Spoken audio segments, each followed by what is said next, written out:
రాజధాని అమరావతి నిర్మాణం ఊపందుకుంది. ఎక్కడా ఆలస్యానికి తావు లేకుండా పనులు చురుగ్గా సాగుతున్నాయి. 8 వరుసల సీడ్ యాక్సిస్ రోడ్ల వేగం పుంజుకున్నాయి. మంత్రులు, ఎమ్మెల్యేలు, ఐఏఎస్ అధికారుల నివాస సముదాయ నిర్మాణాల పనులు జోరుగా సాగుతున్నాయి. నిర్మాణ పనులను ఎప్పటికప్పుడు పరిశీలిస్తున్న పురపాలక శాఖ మంత్రి నారాయణ మరోమారు తనిఖీలు చేశారు. వచ్చే ఏడాది మార్చి నాటికి ఈ నిర్మాణాలన్నీ ఓ కొలిక్కి వస్తాయంటున్న మంత్రి నారాయణతో మా ప్రతినిధి వెంకటరమణ ముఖాముఖి ఇప్పుడు చూద్దాం. నిర్మాణం వేగంగా కొనసాగుతోంది.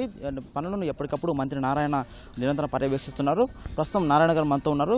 అమరావతి నిర్మాణం జరుగుతున్న తీరు, ఆ నిర్మాణాలు ఎప్పటికి పూర్తవుతాయనే విషయాన్ని వారిని అడిగి తెలుస్తుంది. సార్, ఈ సీడ్ యాక్సిస్ రోడ్డు, ఉన్నతాధికారులకు భవన నిర్మాణాలు కానీ అలాంటివి చాలా వేగంగా జరుగుతున్నాయి. ఇవి రెండు పరిశీలించారు. సో ఎట్లా ఉంది పరిస్థితి, ఎప్పటిలోకి పూర్తవుతాయి?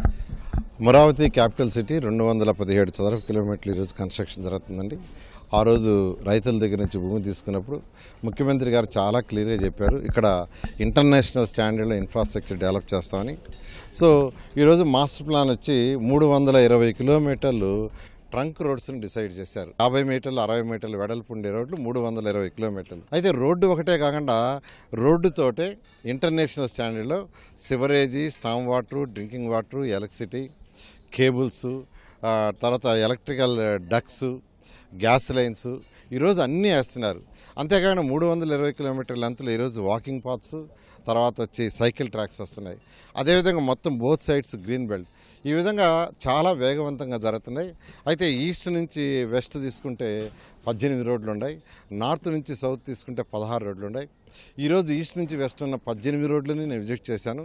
చాలా ఫాస్ట్గా వర్క్ జరుగుతున్నాయి. అనుకున్న ప్రకారం 2018 డిసెంబర్ నుంచి 2019 మార్చికి ఈ రోడ్లన్నీ పూర్తవుతాయి. మధ్యలో మనకు 2 నెలలు వర్షాకాలం వస్తుంది. ఆ వర్షాకాలం 60 రోజులు కూడా తీసేసాము. తీసేయంగా మిగతా రోజుల్లో పూర్తవుతుంది. ఎల్పిఎస్ రైతులకి ఏదైతే ప్లాట్లు తిరిగిచ్చామో దాంట్లో ఈరోజు road, drainage, సివరేజీ, storm water, drinking water, electricity, cables జరుగుతున్నాయి. ఇవన్నీ కూడా యాక్చువల్గా 3 ఇయర్స్ టెండర్ పెట్టాం. ఎందుకంటే అక్కడ వేసేది సీసీ రోడ్లు వేయాలంటే కొంత స్టెబిలైజేషన్ కావాలని సమయం పెట్టడం జరిగింది. అవి కూడా అనుకున్న ప్రకారం వర్క్ జరుగుతుంది. ఇవి కాకుండా అధికారులకి 3820 అపార్ట్మెంట్ల కన్స్ట్రక్షన్ స్టార్ట్ చేశాం. ఇవైతే డిసెంబర్కి కొన్ని హ్యాండ్ ఓవర్ చేస్తారు. జనవరి కొన్ని, ఫిబ్రవరి కొన్ని, మార్చికి ఇవన్నీ 3820 అపార్ట్మెంట్లు అయిపోతాయి. అదేవిధంగా హైకోర్టు సెక్రటరియట్కి సంబంధించి ఆల్రెడీ టెండర్లు పిలిచేసి ఉన్నాం. మరొక వారం 10 రోజుల్లో ఓపెన్ చేసి ఆ వర్క్ కూడా టేకప్ చేస్తాం. పోతే హైకోర్టుకి సంబంధించిన డిజైన్స్, స్ట్రక్చరల్ డిజైన్స్ ఈ మంత్ ఇంక ఇస్తారు. వెంటనే టెండర్లు పిలుస్తాం. అసెంబ్లీకి సంబంధించి నెక్స్ట్ మంత్ 15కి ఇస్తామన్నారు. వెంటనే దాన్ని కూడా చేయడం జరుగుతుంది. అదేవిధంగా మినిస్టర్స్ క్వార్టర్స్కి పిలిచాం. పోతే సీఎం గారి రెసిడెన్స్, గవర్నర్ బంగ్లా ఈ 2 పిలవాలి. అవి కూడా మరొక 10 రోజుల్లో పిలవబోతున్నారు. అయితే హైకోర్టు కానీ, అసెంబ్లీ కానీ, లేదా సెక్రటరియట్ అండ్ హెచ్ఓడిస్ బిల్డింగ్స్ ఇవి యూనిక్ స్ట్రక్చర్స్. అందువల్ల వీటికి 2 ఇయర్స్ వరకు పడుతుంది. 1.5 year నుంచి 2 years పడుతుంది.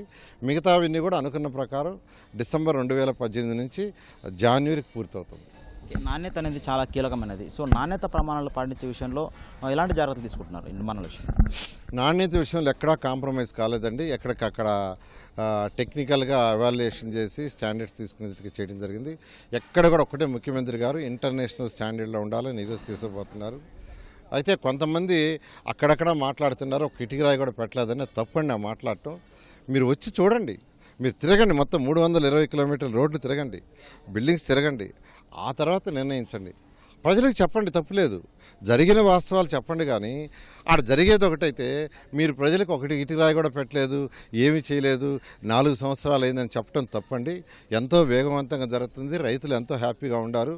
అందువల్ల మీరు ఎవరు మాట్లాడినా నేను ఒకటి రిక్వెస్ట్ చేసి చెప్తున్నా, ఇక్కడికి వచ్చి చూసి ప్రజలకు వివరించండి. ఈ రైతులకు రాజధానికి భూములు ఇచ్చినటువంటి రైతులకు భూముల కేటాయింపులు ఎంతవరకు వచ్చింది, ఎప్పటిలోగా వాళ్ళకు పూర్తి అవుతుంది?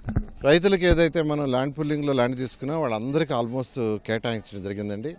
అది అయిపోయింది. ఎవరైతే డిస్ప్యూట్స్ ఉన్నాయో అన్నదమ్ముల మధ్య అవి వాటికి మాత్రం వాళ్ళ కోర్టులలో డిస్ప్యూట్ అయిన తర్వాత చేయడం జరుగుతుంది. ఏదైతే ముఖ్యమంత్రి గారు రోజు మాట ఇచ్చారో మాటకు కట్టుబడి ఈరోజు అన్ని నిక్కచ్చిగా చేస్తూ వస్తున్నాం. ఈ పర్యావరణాన్ని కాపాడే విషయంలో పర్యావరణ సహిత రాజధాని నిర్మించాలని తలపెట్టారు. దీనికోసము రాజధానిలో ఎలాంటి నిర్మాణాలు చేస్తున్నారు? ఖచ్చితంగానండి. ఎన్జీటీ ఏదైతే గైడ్ లైన్స్ ఇచ్చిందో ఆ గైడ్ లైన్స్ ప్రకారం స్టేట్ లెవెల్లో కమిటీ, సెంట్రల్ లెవెల్లో కమిటీ వేసాము. ఒకటి సూపర్వైజింగ్ కమిటీ అని, ఒకటి వచ్చి అడ్వైజరీ కమిటీ అని. ఆ 2 కమిటీల డైరెక్షన్ ప్రకారం ఈరోజు యాక్చువల్గా ఈ కన్స్ట్రక్షన్ జరుగుతుంది. ఎప్పటిలోగా ఈ నిర్మాణం పూర్తవుతుంది? రాజధాని అమరావతి నిర్మాణం పూర్తి స్థాయిలో ఎప్పటిలోగా పూర్తవుతుంది? అంటే మనకు ఈ యొక్క ఇన్ఫ్రాస్ట్రక్చరు మార్చికి అయిపోతుంది. అధికారుల బిల్డింగ్స్ వచ్చి మార్చికి అయిపోతాయి, రోడ్లన్నీ మార్చికి అయిపోతాయి. మనకు అసెంబ్లీ, హైకోర్టు, సెక్రటరియట్ ఈ 3 మాత్రం మనకు 1.5 year నుంచి 2 years టైం పడుతుంది.